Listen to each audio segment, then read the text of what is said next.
제3부 유란시아의 역사. 이 글들은 구원자별에 있는 가브리엘의 권한에 의해 활동하는 지역 우주 개인성 무리단이 후원하였다. 제57편 유란시아의 기원. 유란시아의 선사시대와 초기 역사에 대한 기록을 위해 예루살렘에 있는 기록 보관소로부터 인용하여 제시함에 있어서 우리는 현재 사용되고 있는 용법 365일을 한 해로 정하여 윤년을 두는 달력으로 시간을 환산하라는 지시를 받았다. 원칙적으로 기록에 있다 하더라도 정확한 연수를 제시하지는 않을 것이다. 우리는 이러한 역사적 사실들을 제시함에 있어서 더 나은 방법으로 전체 숫자들에 근접하도록 할 것이다.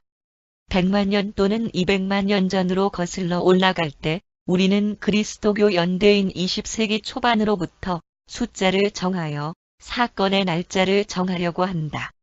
그러므로 우리는 1000년, 100만 년, 그리고 10억 년의 균등한 기간에 발생한 먼 옛날의 발생 사건을 서술하게 될 것이다. 1. 안드로노버 성운. 유란시아는 너희의 태양으로부터 기원되었으며 너희의 태양은 안드로노버 성운으로부터 산출된 가지각색의 태양들 중의 하나인데 한때는 네바돈이라는 지역 우주의 물리적 힘과 물질적 진료의 구성 요소들로 되어 있다. 그리고 이 광대한 성운 자체는 까마득한 옛날의 오르본톤이라는 초우주 속에 있는 공간의 우주 기세 충전에서 그 기원을 가진다. 이 이야기가 시작되는 당시에 낙원 천국에 있는 1차 주기세 조직자들은 나중에 안드로노버 성운으로 조직된 공간적 에너지들을 오랫동안 충분하게 조정해오고 있었다. 9870억 년 전의 기세 부조직자, 그리고 그 후에는 오르본톤 계열의 81만 1307번 대리 검열자가 유버사로부터 시차를 나왔으며 이제 오르본톤의 동쪽 부분에 있는 특정 구역에서 물질적인 현상을 시도하기에 적합한 공간 상태가 되었음을 예적으로 늘게신이에게 보고하였다. 9000억 년 전에 유버사의 자료들이 증언되었고 81만 1307번 검열자에 의해 그 전에 선정된 지역으로 초우주 정부가 기세 조직자와 참모진을 보낼 수 있는 위임권과 관련하여 평형을 관장하는 유버사 의회로부터 받은 허락이 그곳에 기록되었다. 오르본톤의 관계자는 새로운 물질적 창조를 계획하도록 소집하라는 예적으로 늘게신이의 명령을 수행함에 있어서 이러한 잠재적인 우주를 처음 발견한 자에게 위임하였다.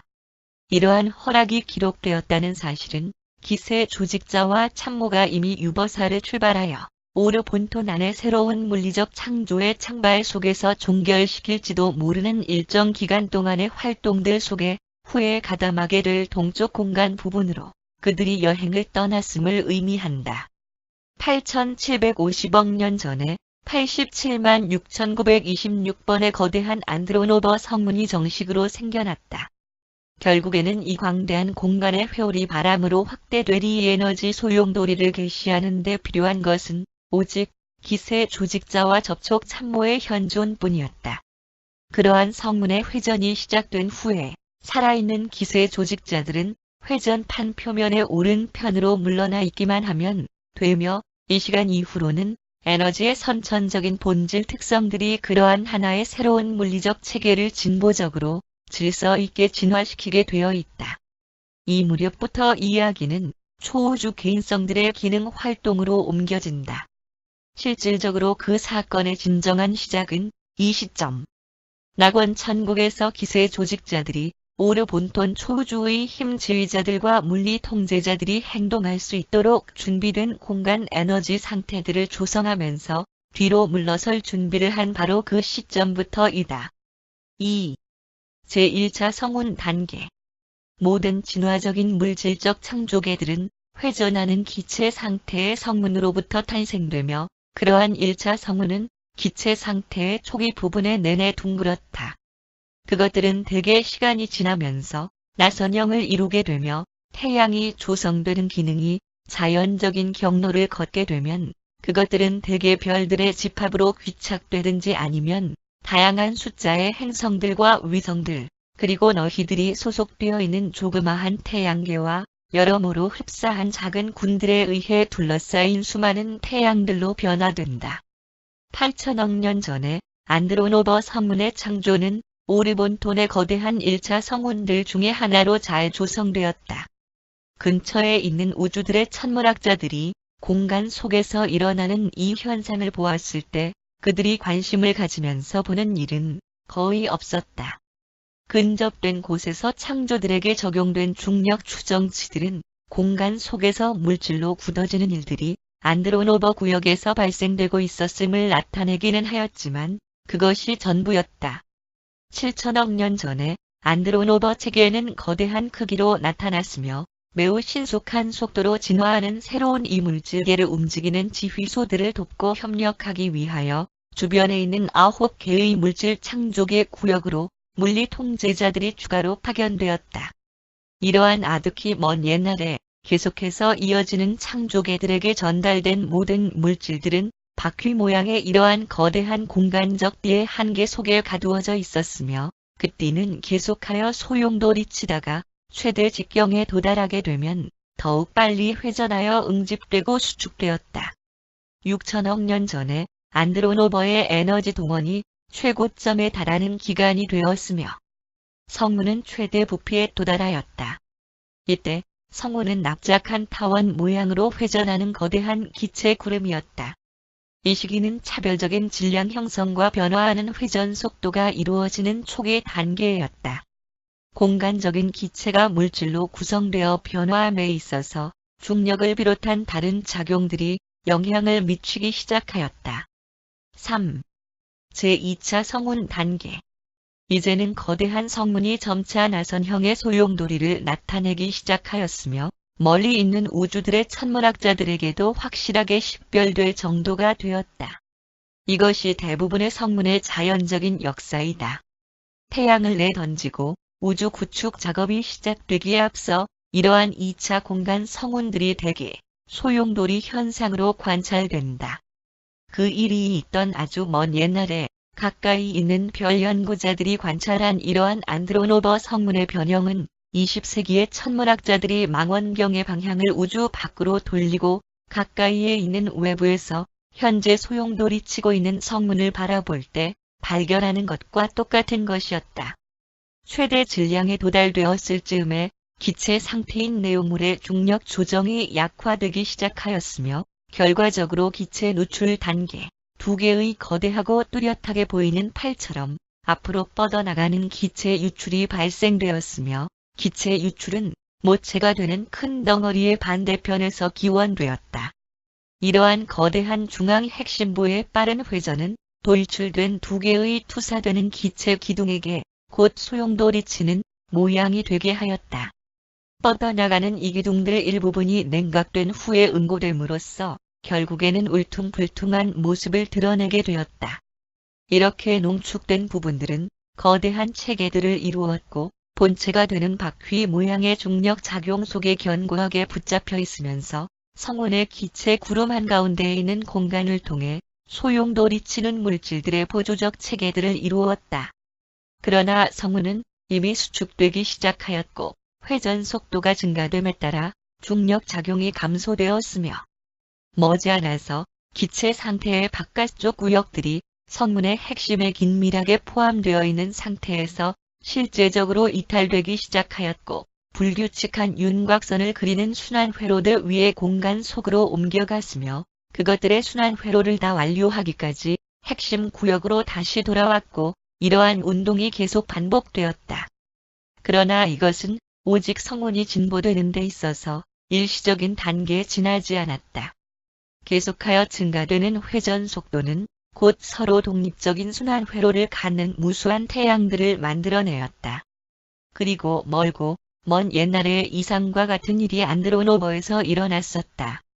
바퀴 모양의 에너지 영역은 최대한의 확대 상태에 이를 때까지 점점 더 커졌고 그러고 나서 응축 과정이 시작될 때 그것은 점점 더 빨리 소용돌이를 쳤으며 결국에는 결정적인 원심 분리 상태에 도달하게 되었고 엄청난 분산이 시작되었다. 5천억 년 전에 최초의 안드로노버 태양이 탄생되었다. 타는 듯 한 이 광체는 모체 중력 장악으로부터 이탈되었고 창조의 조화 우주 안에서 독립적인 모험여행에 있는 공간 속으로 떨어져 나왔다. 그것의 궤도는 이탈된 경로에 의해서 결정되었다. 그러한 젊은 태양들은 재빨리 구체 모양으로 되어가며 공간의 별로서 길고도 파란만장한 생애를 시작한다. 말기에 도달한 성운 핵들을 제외하고 오르본톤의 거의 대부분 태양들이 모두 비슷한 탄생을 가지고 있다. 이탈된 이들 태양들은 진화의 다양한 기간과 이에 부수되어 일어나는 우주적 봉사를 두루 거친다. 4천억 년 전에 안드로노버 성문의 재흡수 기간이 시작되었다.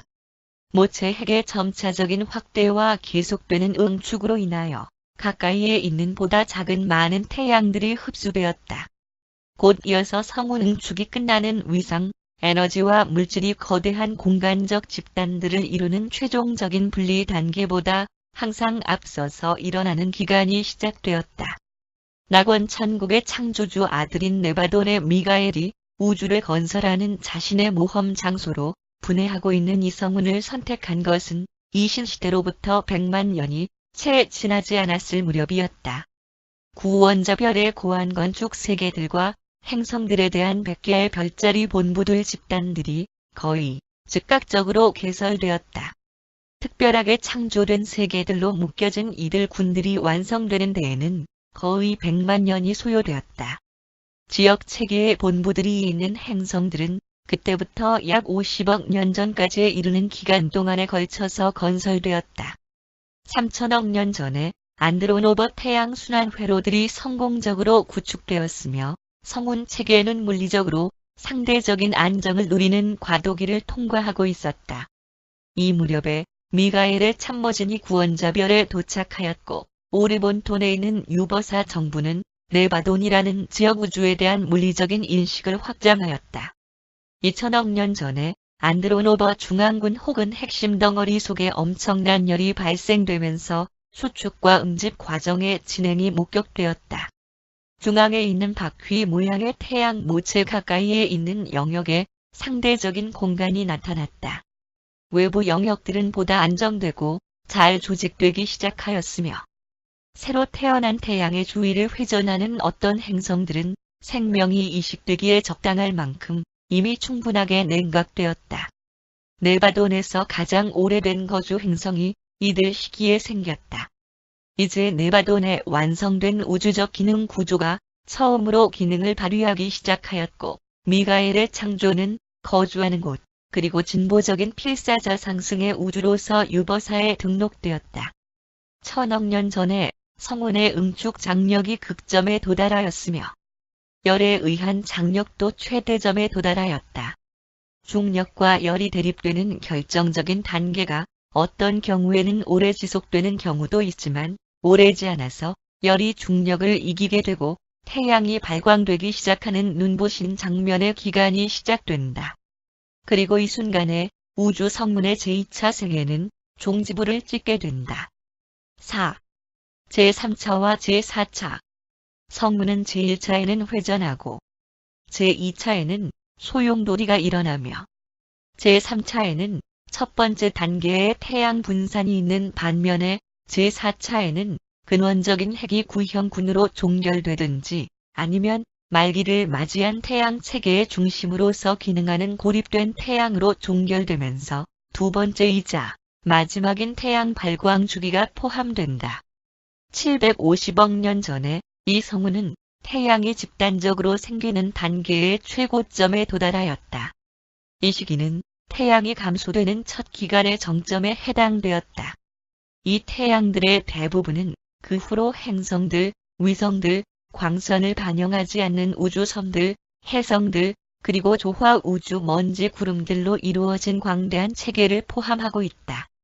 500억 년 전에 첫 번째 단계의 태양 분산이 완료되었으며 성문은 실제를 위한 제3차 주기를 신속하게 이루어 갔으며 그동안 87만 6,926개의 태양계들이 생겨났다. 250억 년 전에 성운 삶의 제3차가 완료되는 것이 목격되었으며 모체가 되는 이 성문으로부터 발생된 멀리 퍼져나가는 성문들의 상대적인 안정이 이루어졌다. 그러나 물리적인 응축과 열 발생 증가의 과정은 성운 잔존물들의 중앙 물질 속에서 여전히 계속되었다. 100억 년 전에 안드로노버의 제4차 순환 주기가 시작되었다. 핵심 덩어리 온도가 최고점에 달하였으며 응축 과정이 임계점에 도달하고 있었다. 기원적인 모체 핵은 자체의 내부 열 응축 긴장과 둘러싸고 있는 독립된 태양계들로 인하여 증가되는 중력 조수 작용에 혼합된 압력 아래에서 진동하고 있었다. 두 번째 성운 태양 주기를 시작하게 하는 핵심의 분출이 임박하게 되었다. 성운 실제의 제4차 순환 주기가 바야흐로 시작되려 했다. 80억 년 전에 엄청난 말기적 폭발이 시작되었다. 그러한 조화 우주 격변기를 맞이하였을 때에는 오직 외부에 있는 체계들만이 안전하다. 그리고 이것이 성운의 종말의 시작이었다. 이러한 최종적인 태양 분출은 거의 20억 년 동안 계속되었다. 70억 년 전에 안드로노버 말기 분산 현상이 목격되었다. 이는 보다 큰 말기적 태양들이 생겨나는 기간이었으며 지역적 물리적 교란이 최고 상태에 이른 기간이었다. 60억 년 전에 말기 분산이 종료되었고 너희들이 살고 있는 태양계에 태양이 생겨났으며 안드로노버의 두 번째 태양군의 끝에서 56번째로 탄생되었다. 성운 핵이 이렇게 최종적으로 분출되면서 13만 6,702개의 태양들이 생성되었으며 그들 대부분은 고적하게 궤도를 운행한다. 안드로노버 성문에서 기원된 태양들과 태양계들의 수는 101만 3,628개이다. 태양계를 갖고 있는 태양의 숫자는 101만 3,572개이다. 그리고 이제는 거대한 안드로노버 성문은 더 이상 없으나 공간의 여머니 구름 안에서 기원된 많은 태양과 그들의 행성 가족 위에서 계속 살고 있다. 이 거대한 성운 중에서 마지막까지 남아있는 핵심 부분은 붉은 빛을 내면서 여전히 타오르고 있으며 빛의 거물에 막강한 두 세대의 이장엄한 어머니 주변을 지금도 회전하고 있는 165개 세계의 나머지 행성 가족에게 누그러진 빛과 열을 계속하여 제공하고 있다. 5. 몬마시아 유란시아 태양계의 기원 50억 년 전에 너희 태양계의 태양이 비교적 독립적인 불타는 구체를 이루었으며 가까이에 있는 공간에서 돌고 있는 대부분의 물체, 자기 자신의 생성에 기여하였던 마지막 격변으로부터의 잔여물들이 자기에게 모이도록 하였다. 너희에게 비추는 태양은 오늘날 상대적인 안정성을 획득하고 있지만 11.5년 주기의 태양 흑점은 그것이 청년기에 있는 가변성의 벼림을 나타내 준다. 너희 태양은 초기에는 계속 응축하였고 결과적으로 온도가 계속 상승하여 그 표면에 거대한 격변을 일으켰었다. 이러한 거대한 융기로 인하여 일어나는 바퀴 변화 주기는 3.5일이었다. 이러한 가변 상태, 주기적인 변동은 태양으로 하여금 곧 부닥치게 될 특정한 외부 영향들에게 아주 잘 반응하도록 하였다. 너희에게 비추는 태양의 행성군, 너희들이 살고 있는 세계가 소속된 태양계의 이름인 몬마시아의 독특한 기원을 위하여 준비된 지역 공간의 무대는 그렇게 설치되었다.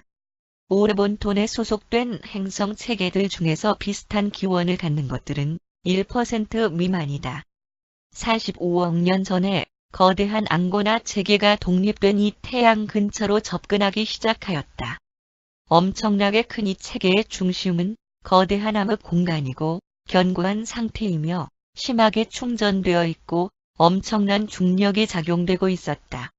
앙고나가 태양으로 더 접근하여 태양이 진동하면서 최고로 확대되는 순간 기체 상태의 물질적 기둥들이 태양의 거대한 혀처럼 우주 밖으로 분출되었다.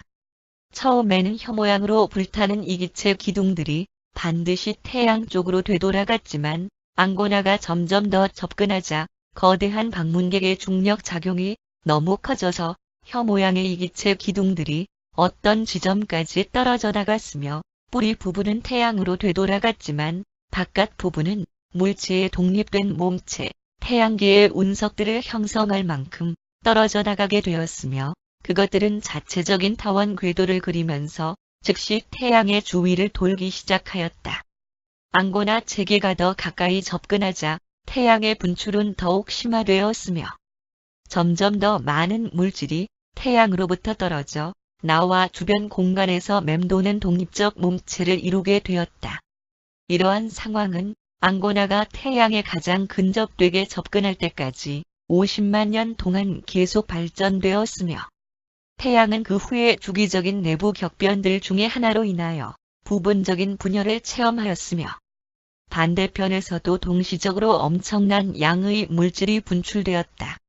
안고나가 있는 쪽에서는 거대한 기둥 모양으로 태양 기체들이 분출되었고 오히려 양끝을 향하였으며 가운데는 현저하게 부풀어 올랐고 태양의 직계 중력 조정 한계로부터 영구적으로 벗어나게 되었다.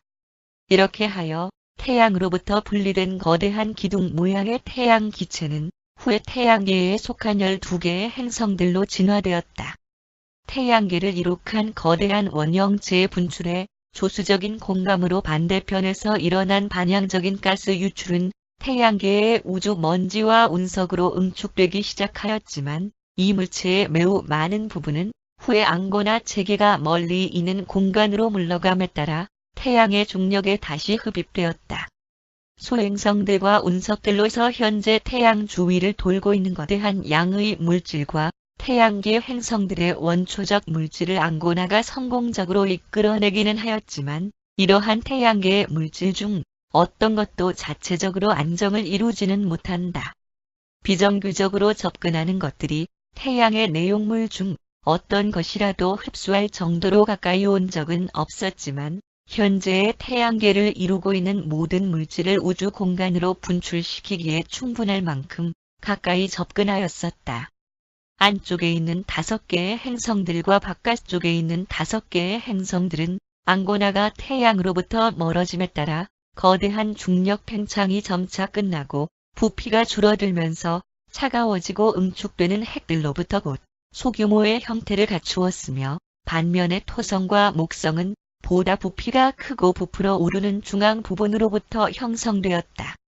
토성과 목성은 안고나로부터 유실된 대부분의 물질을 초기에 강력한 중력 작용으로 흡수하였으며 그것들의 주위를 돌고 있는 어떤 위성들의 역행 운동을 보면 잘 알 수 있다. 과열된 태양 기체의 거대한 기둥 한가운데로부터 생성된 토성과 목성은 매우 높은 열을 간직한 태양 물질로 이루어졌기 때문에 밝은 빛을 발하였고 많은 양의 열을 내뿜었으며 그것들은 분리된 공간체로 형성된 후에 잠시 동안 제2의 태양 역할을 하였다. 태양계 안에서 가장 큰 이들 두 행성들은 오늘날까지도 기체 상태가 가장 많이 남아있으며 아직도 완벽한 응축이나 응결을 이룰 정도로 냉각되지 못한 상태에 있다. 기체로부터 응축된 다른 10개의 행성들의 핵들은 곧 응결 상태에 도달하였으며 가까운 공간에서 돌고 있는 운석들을 점점 더 많이 끌어당기기 시작하였다. 그리하여 태양계의 행성들은 이중적인 기원을 갖게 되었는데 기체로부터 응축된 핵과 나중에 엄청난 양의 운석들을 흡수함으로써 증대된 부분이다. 그것들은 아직도 여전히 운석들을 흡수하고 있지만 숫자에 있어서는 크게 줄어들었다. 행성들이 태양의 회전에 의해서 형성되었다면 모체가 되는 태양의 적도 평면 위에서 태양 주위를 돌아야 되겠지만 실제로는 그렇지 않다. 그것들은 오히려 태양의 적도 평면과 적지 않은 각도를 유지하고 있는 안고나의 태양 분출 평면 위에서 움직이고 있다. 안고나가 태양의 물질 중 어떤 것도 끌어당기지 못하는 동안 태양은 때때로 접근해오는 우주 체계의 물질들 중 일부를 끌어당겨서 태양계 행성들에게 덧붙여 줌으로써 변형을 가져오게 하였다. 안고나의 강한 중력장으로 인하여 그것에 영향을 받는 행성 무리들은 거대한 흑암체로부터 상당한 거리에서 궤도를 그리며 돌고 있으며 태양계의 기원이 되는 물질의 분출 직후에 그리고 안고나가 아직 태양과 가까운 거리에 있는 동안 안고나 체계의 주요 행성들 중에서 세계가 덩어리 모양의 최초의 태양계에 너무 근접하여 돌았기 때문에 태양계의 중력 작용은 더욱 증강되어 이들 새 행성들로 하여금 앙고나의 중력 한계를 벗어나 영구히 떨어져 나가서 우주에 떠돌아다니도록 하기에 충분하였다. 태양으로부터 분출된 태양계의 물질 전부는 기원적으로는 똑같은 방향의 궤도 회전 방향을 부여받았으며 세계의 외부 공간체가 침입하지 않았다면 모든 태양계 물체들은 여전히 궤도 운동에서의 같은 방향을 유지하였을 것이다. 실제로 일어난 바와 같이 세계의 앙고나 종속체의 영향이 외부에서 방향에 영향을 끼치는 새로운 기세로 창발하고 있는 태양계에 투입되었으며 그 결과로 역행 운동이 나타났다. 어떤 우주 체계든지 역행 운동은 항상 우연한 현상이며 외부 공간체의 충돌 효과의 결과로 나타낸다. 그러한 상충 작용이 항상 역행 운동을 가져오는 것은 아니지만 다양한 기원을 갖는 물질을 포함하는 체계가 아닌 곳에서는 결코 역행이 일어나지 않는다. 6. 태양계 형성기. 행성 형성 시기. 태양계가 탄생된 후 태양의 분출이 점차로 감소되는 현상이 일정 기간 동안 나타났다. 50만 년 동안 태양으로부터 주변 우주 공간으로의 물질 분출량은 점점 더 감소되었다. 그러나 안정되지 못한 궤도를 도는 초기 기간 동안 주변의 천체들이 태양에 가까이 접근하였을 때 태양의 모체는 이러한 운석들 중 많은 부분을 재흡수할 수 있었다. 태양 가까이에 있는 행성들의 회전 속도가 조수에 따른 마찰에 의해서 먼저 감소되었다. 그러한 중력 영향은 행성 축 회전 속도를 감소시키면서 행성 궤도가 안정되는 데에도 영향을 미쳤으며 축의 회전이 멈출 때까지 행성이 언제나 점점 더 천천히 돌게 하였고 행성의 반쪽 부분이 항상 태양 또는 더 큰 행성을 향하도록 하였는데 이러한 현상은 항상 똑같은 면을 유란시아 쪽으로 향하면서 돌고 있는 달이나 수성에 의해서 설명될 수 있을 것이다. 달과 지구의 조수에 따른 마찰이 동등하게 되면 지구도 한쪽 구면만이 달을 향하게 될 것이며 매월과 날짜가 거의 동일하게 약 47일 기간으로 될 것이다. 그러한 궤도 안정이 성립되면 조수에 따른 마찰은 역작용으로 될 것이며 달은 더 이상 지구로부터 멀어지지 않고 오히려 그 위성이 행성 쪽으로 점차 가까이 다가가게 될 것이다. 그렇게 되면 아주 먼 훗날의 달은 지구로부터 약 11,000마일의 거리까지 접근할 것이며 지구의 중력 작용에 의해 달이 붕괴될 것이고 이러한 조수 중력 폭발에 의해 다른 작은 입자들로 분쇄되어 토성과 마찬가지로 고리 모양의 물질들을 이루거나 아니면 점차 운석으로 지구에 떨어지게 될 것이다. 만약에 공간체들의 크기와 비중이 비슷한 상태라면 서로 충돌하는 현상이 발생할 것이다. 그러나 두 개의 공간체가 비중에 있어서는 비슷하나 크기에 있어서 서로 다르다면 작은 것이 큰 것 쪽으로 점점 더 접근한다면 궤도 반경이 큰 천체 반지름의 2.5배에 도달하였을 때 작은 천체의 파괴 현상이 일어날 것이다. 우주 안에서 큰 물체들 간의 충돌은 정말로 거의 일어나지 않지만 그러나 보다 작은 천체의 중력 조수의 폭발 현상은 흔히 있는 일이다. 유성들이 한꺼번에 많이 생기는 현상이 벌어지는데 이는 가까이 있는 비슷하지만 더욱 큰 공간체가 일으키는 조수적인 중력으로 붕괴되는 그러한 물질로 이루어진 큰 몸체의 단편이기 때문이다. 토성을 감싸고 있는 고리 모양의 띠들은 파괴된 위성의 단편들이다. 목성을 돌고 있는 달들 중 한 개가 현재 조수 파열 임계 지역에 거의 도달되어 있으며 수백만 년 내에 행성에 의해 이끌리든지 아니면 중력 조수 폭발이 일어날 것이다. 아주 먼 옛날에 태양계의 5번째 행성이 불규칙적인 궤도를 돌다가 주기적으로 목성에 점점 더 가까이 접근하여 중력 조수 폐열의 임계 지역에 들어가게 되었으며 신속히 단편화되었고 오늘날의 소행성군이 되었다. 40억 년 전에 목성과 토성 체계의 조직이 드러나게 되었으며 그것들의 주위를 돌고 있는 달들을 제외하면 오늘날 관찰되는 모습과 매우 흡사하고 지나간 수십억 년 동안 크기가 계속 커졌다. 태양계의 모든 행성들과 위성들이 계속하여 운석을 흡수하는 결과로 여전히 커지고 있는 것이 사실이다.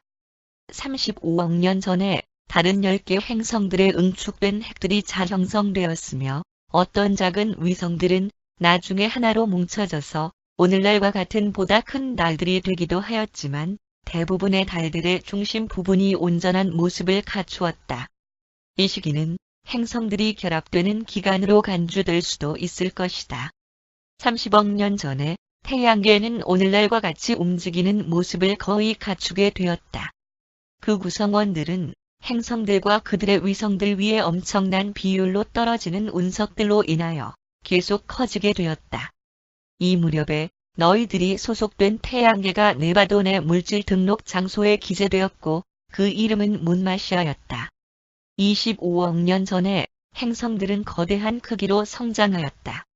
유란시아는 현재 부피의 10분의 1 크기에 해당되는 잘 발전된 구체였으며 증가되는 운석들로 인하여 여전히 빠른 속도로 커지고 있었다.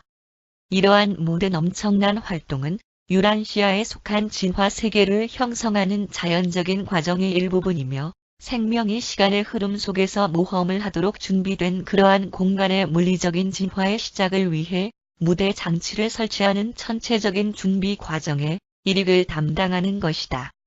7. 운석시대 화산 폭발기 원시 행성 환경 이러한 초기 시대의 두루 태양계의 공간 구역들에는 분열과 응축의 과정을 거치는 작은 천체들이 무리를 짓고 있었으며 연소 작용에 의해서 지구를 보호하는 환경이 아직 조성되지 않은 가운데 분쇄된 공간체들이 직접 유란시아의 표면으로 떨어졌다. 이러한 끊임없는 충격에 의해서 행성 표면은 다소 가열된 상태로 지속되었고 지구가 커짐에 따라 중력 작용도 더욱 증가되면서 철과 같은 무거운 성분이 점점 더 행성의 중심부를 향하여 가라앉히도록 영향을 주는 운동이 일어나게 되었다. 20억 년 전에 지구는 뚜렷하게 달을 능가하게 되었다. 위성보다 행성이 항상 더 크기는 하였지만 엄청나게 많은 공간체 조각들이 지구에 흡수된 이 시기까지 크기에 있어서는 그렇게 큰 차이가 없었다. 이 무렵에 유란시아는 현재 크기의 약 5분의 1에 해당하였으며 가열된 안쪽 부분과 냉각된 표면 사이의 내부적 원소 분리 결과로 나타나기 시작한 원시적 대기 환경을 유지하기에 충분할 만큼의 크기에 도달하였다. 명확한 화산 활동은 이때부터 시작되었다. 지구의 내부 열은 방사능을 갖거나 아니면 아주 무거운 원소들이 운석들에 의해서 우주로부터 옮겨져 점점 더 깊이 묻힘으로써 계속 증대되었다. 이러한 방사성이 있는 원소들에 대한 연구는 유란시아의 표면이 10억 년 이상 되었음을 증명하게 될 것이다. 라디움 측정법은 행성의 생성 연대를 과학적으로 측정하는 데 있어서 너희들이 할 수 있는 가장 믿을 만한 시간 계산 방법이기는 하지만 너희들이 정밀하게 조사하는 방사성 물질들은 모두 지구 표면으로부터 채취되므로 이 원소들이 비교적 최근에 획득되었음을 나타내기 때문에 그러한 측정 결과들은 모두 너무 짧게 나타나게 된다. 15억 년 전에 지구는 현재 크기의 3분의 2에 달하였으며 반면에 달은 현재의 부피와 거의 동일한 크기를 갖게 되었다. 지구는 달보다 빠른 속도로 커졌기 때문에 그것의 위성이 기원적으로 갖고 있었던 미세한 양의 대기를 서서히 흡수하기 시작하였다. 이때 화산 활동이 최고점에 달하게 되었다.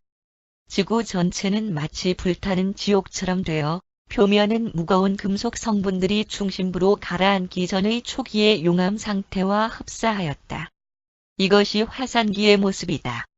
그럼에도 불구하고 대개 비교적 가벼운 화강암으로 구성된 지표면은 점차적으로 형태를 갖추어 나갔다. 장차 생명을 유지시킬 수 있도록 무대가 설치되고 있었다. 원시적인 지구 환경이 서서히 진화되어 갔으며 이제는 어느 정도의 수증기와 일산화탄소와 이산화탄소 그리고 염화수소 등을 함유하게 되었지만 유리질소와 유리산소는 거의 존재하지 않았다. 화산 활동기의 지구 환경의 상태는 하나의 어수선한 모습이었다.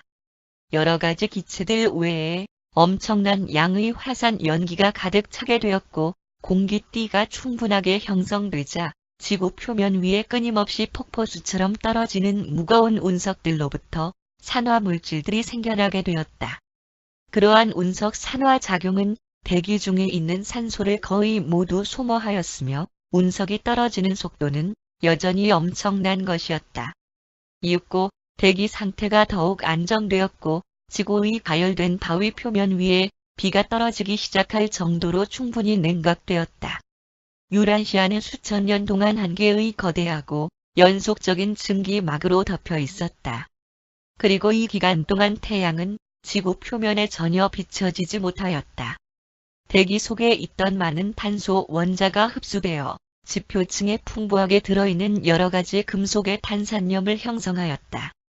그 이후 비옥한 토지를 만드는 초기 지구 형성기에 훨씬 더 많은 양의 탄소 기체가 소모되었다. 이어지는 기간 동안의 계속적인 용암 분출과 우주로부터 들어오는 운석들로 말미암아 공기 속에 있던 산소가 거의 전부 소모되기에 이르렀다. 원시적인 바다가 곧 나타나게 되는 초기 퇴적물들 속에도 색깔이 있는 암석이나 이파남이 함유되어 있지 않았다. 그리고 바다가 나타난 후 오랫동안 대기 속에는 실질적으로 유리산소가 거의 없었으며 현저한 양으로 나타나게 된 것은 나중에 해초들과 기타 여러 형태의 채소들에 의해서 생성되었을 때였다. 화산 활동기의 원시적인 지구 대기는 운석 무리들의 충돌 현상으로부터 지구를 거의 보호하지 못하는 상태에 있었다. 수많은 운석들이 그러한 공기층을 뚫고 들어올 수 있었으며 고체 덩어리로 지구 표면에 충돌하였다. 그러나 시간이 지나면서 산소가 풍부한 다음 시대의 강력한 보호막을 뚫고 들어오기에 충분할 정도로 큰 운석들은 점점 더 줄어들었다. 8. 지구 표면의 안정. 지진 활동기 바다와 최초의 대륙 세상. 10억 년 전에 유란시아 역사가 실제적으로 시작되었다. 지구는 현재의 크기에 거의 도달한 상태였다. 그리고 이 무렵에 네바돈의 물리 등록소에 기재되었으며 유란시아라는 이름이 주어졌다. 끊임없는 수증기의 응결과 함께 대기는 지구 표면에 냉각되는 것을 촉진시켰다. 화산 활동은 일찍이 내부 열 압력과 지표면 응축을 균등화시켰으며 화산 활동이 급격하게 줄어들자 지표면의 냉각과 조절 신시대가 진행되면서 지진 활동이 본격적으로 시작되었다. 유란시아의 실제적인 지질학적 역사는 첫 번째의 바다를 형성하기에 충분할 정도로 지구 표면을 냉각시킴과 동시에 시작되었다. 지구의 냉각된 표면 위에서 수증기의 응결이 일단 형성되기 시작된 후 실제적인 완성이 이루어질 때까지 계속되었다. 이 기간이 끝나게 되었을 때 바다가 전 세계적으로 퍼지게 되었고 평균 1마일이 넘는 깊이로 지구 전체를 덮게 되었다.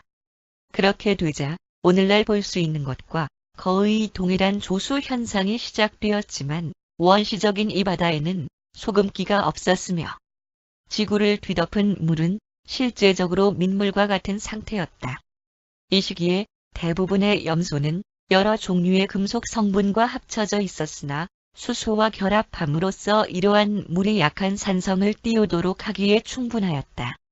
아득히 먼 이 시대가 시작될 때 유란시아는 하나의 물 속에 갇힌 행성으로 관찰되었을 것이다. 나중에는 더욱 두꺼운, 그리하여 농도가 더욱 짙어진 용암이 현재 태평양을 이루고 있는 지역의 밑바닥으로 흘러나왔으며 표면이 물로 덮여있는 이 지역은 상당한 압력을 받게 되었다. 점점 더 두꺼워지는 지층의 평형작용에 대한 보상하는 조절 현상으로 첫 번째의 거대한 대륙이 지구 전체를 덮은 바다로부터 떠올랐다. 9억 5천만 년 전에 유란시아는 하나의 거대한 대륙과 하나로 이루어진 물, 태평양으로 구성된 모습을 갖추게 되었다. 화산 활동이 여전히 전 세계적으로 일어났으며 지진 활동은 빈번하고도 맹렬하게 지속되었다. 운석들이 계속하여 지구에 떨어졌지만 크기와 빈도가 계속 줄어들었다. 대기는 투명하게 되었지만 이산화탄소의 밀도는 여전히 높은 상태였다. 지구 표면은 점점 더 안정되어 갔다.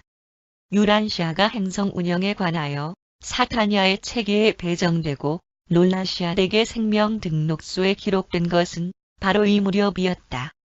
그러고 나서 나중에 미가엘이 필사자 증여에서의 엄청난 사업에 착수되고 유란시아가 지역적으로 십자가의 세계로서 알려지게 만든 그런 체험에 참여하게 될 행성으로 운명되는 보잘것없는 작은 구체의 행정적 승인이 시작되었다. 9억 년 전에 행성을 조사하도록 예루셈에서 파견되고 생명 실험 기지를 위해 적당한 상태가 되었는지를 보고하도록 한 사타나의 첫 번째 정찰대가 유란시아에 도착하였다. 이 위원회는 24명으로 구성되어 있었으며 생명 운반자, 라노난덱 아들, 멜기세덱, 수호천사, 그리고 행성의 조직과 관리의 초기 시절과 관련하여 할 일이 있는 또 다른 천상의 생명 계층들이 포함되어 있었다. 행성에서의 수고스러운 조사를 마친 후에 이 위원회는 예루살렘으로 돌아갔으며 체계 주권자에게 유리하다고 보고하면서 유란시아를 생명 실험 등록부에 올리도록 추천하였다.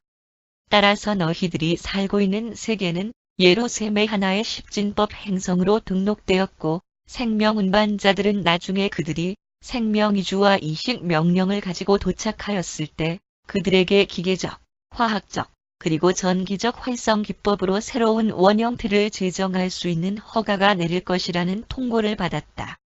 행성 업무를 위한 준비가 12명의 혼합된 예루살렘 위원회에 의해서 완료되고 에덴시아의 70인 행성위원회에 의해서 인가된 것은 물론이었다. 생명 운반자들의 자문 조언자들에 의해 제안된 이 계획들이 구원자별에서 최종적인 허락을 받았다.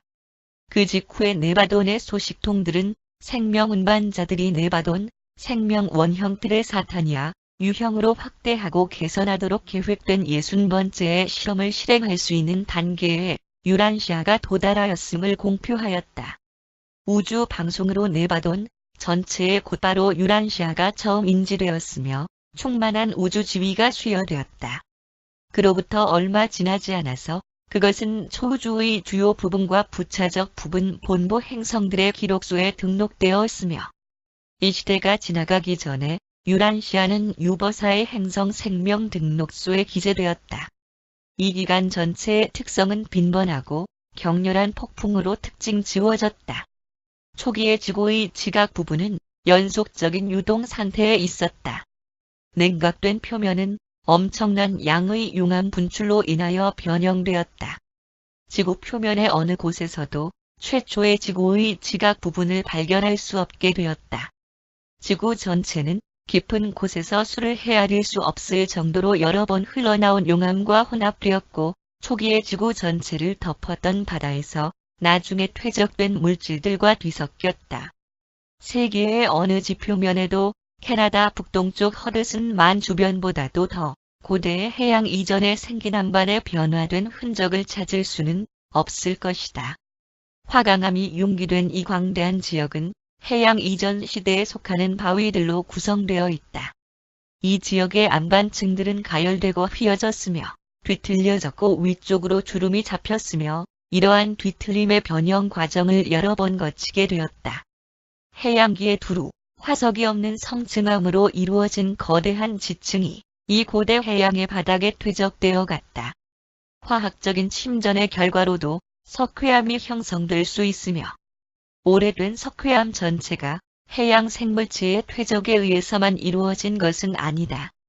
고대에 형성된 이러한 암반 속에는 생명의 흔적이 발견되지 않으며 나중에 일어난 홍수기의 퇴적물이 보다 오래된 이러한 전 생명체 지층과 뒤섞이지 않은 곳에서는 화석이 발견되지 않는다. 초기의 지구의 지각은 매우 불안정하였지만 산들이 형성되는 과정에 들어가지 않았다. 지구는 형태를 갖추면서 중력 작용에 의해서 응축 현상이 일어났다. 산들은 응축되는 부분에서 냉각된 지층의 붕괴 결과로 만들어진 것이 아니며 빗물과 중력, 그리고 침식 작용의 결과로 나중에 나타나게 된 것이다. 이 시기에 나타난 거대한 대륙은 지구 표면의 10% 정도에 이를 때까지 계속 확대되었다.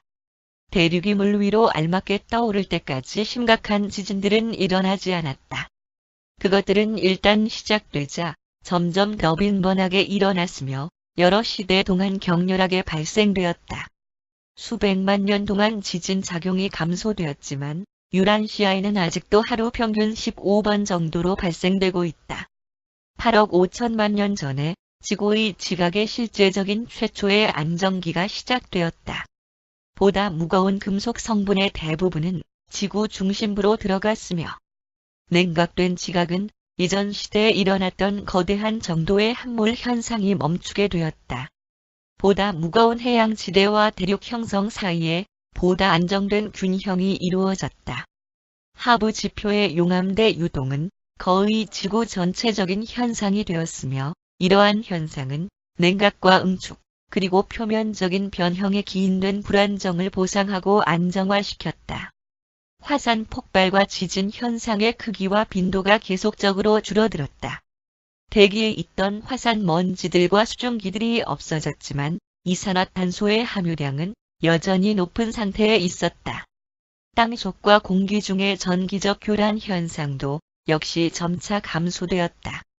지구의 지각을 다양화시키고 특정한 우주 에너지들로부터 지구를 더욱 잘 보호할 수 있는 합성 원소들이 용암 분출로 말미암아 지구 표면으로 나오게 되었다. 그리고 이러한 모든 현상들은 지구 에너지 조정이 더욱 용이하도록 만들었으며 자기장 극점들의 기능에 의해서 노출되는 것처럼 그것의 흐름이 더욱 조절되게 하였다. 8억 년 전에 최초의 거대한 육지 시대, 증가된 대륙 융기의 시대가 개시되는 것이 목격되었다. 지구 표면에서 물이 차지하는 부분이 줄어들기 시작한 이후로 처음에는 세계적인 바다로 그리고 그 후에는 태평양으로 흘러들어서 그 후에는 지구 표면의 10분의 9를 차지하는 모습이 되었다. 바다로 떨어진 운석들은 해저에 쌓이게 되었고 운석들은 일반적으로 무거운 물질들로 구성되어 있었다. 땅에 떨어진 것들은 대개 산화되었고 이어서 침식 작용에 의해서 부식되었으며 바다 속으로 씻겨 들어갔다. 그리하여 해저 부분은 점점 더 무거워졌고 그 위에 물에 의한 하중이 더해졌으며 어떤 부분은 깊이가 10마일에 달하기도 하였다. 점차 증가되는 태평양의 침강은 대륙의 땅을 더욱 밀어 올리게 되었다. 유럽과 아프리카는 현재 오스트레일리아, 남북아메리카, 그리고 남극 대륙이라고 불리는 거대한 지역을 따라서 태평양 깊은 곳으로부터 융기되기 시작하였으며 반면에 태평양 지층은 보상하는 조절 작용에 의해서 더욱 침강하였다. 이 기간이 끝날 무렵에 이르러서는 지구 표면의 거의 3분의 1에 해당하는 부분이 육지가 되었으며 모두 하나의 대륙으로 연결되어 있었다. 육지의 고도가 이렇게 점차 높아지면서 지구상의 최초의 기후 차이가 나타나게 되었다. 땅의 융기와 광대한 구름층 그리고 해양의 영향들이 기후 변동의 주요 요소였다. 땅이 최고로 융기되었을 때 아시아 지역 중심부의 고도는 거의 9마일에 이르렀다. 공중에는 많은 수분이 함유되어 있었고 이러한 높이 솟아오른 지역으로 떠돌아다니다가 거대한 얼음층을 형성하기도 하였으며 빙하기는 그보다 훨씬 전에 시작되었다. 광범한 지역의 땅이 수면으로 다시 나타나기까지에는 수억 년이 걸렸다. 7억 5천만 년 전에 대륙이 쪼개지는 일이 처음으로 나타나 거대한 남북 방향의 균열이 생기게 되었으며 나중에는 해양에 물이 쏟아져 들어왔고 그린란드를 포함한 남북아메리카 대륙이 서쪽 편으로 이동할 준비를 갖추게 되었다. 동서방향으로 길게 틈이 생겨나서 아프리카 대륙이 유럽으로부터 분리되었고 오스트레일리아와 태평양군도 그리고 남극 대륙의 땅덩어리들이 아시아 대륙으로부터 잘라져 나갔다. 7억 년 전에 유란시아는 생명을 유지시키기에 적합한 원숙한 환경에 도달하였다.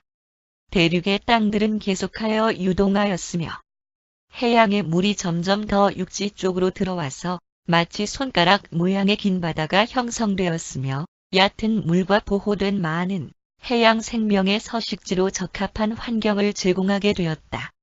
6억 5천만 년 전에 땅덩어리들은 더욱 분열되었고 따라서 대륙의 바다들은 더욱 확장되었다. 그리고 이 물들은 유란시아 생명에게 없어서는 안 될 어느 정도의 소금기를 빠른 속도로 흡수하게 되었다. 시대가 지나고 세기가 바뀜에 따라 점점 더 많은 양으로 잘 보존된 돌 기록판들이 뒤이어서 발견되는 것처럼 유란시아에 대한 삶의 기록이 퇴적되어 있는 것은 이들 바다와 이어지는 바다들이었다. 고대에 있었던 이러한 내륙의 바다들은 정말로 진화의 요람이었다. 기원적인 유란시아, 무리단의 일원이었으며 현재는 거주하는 관찰자인 생명운반자에 의해서 제시되었음.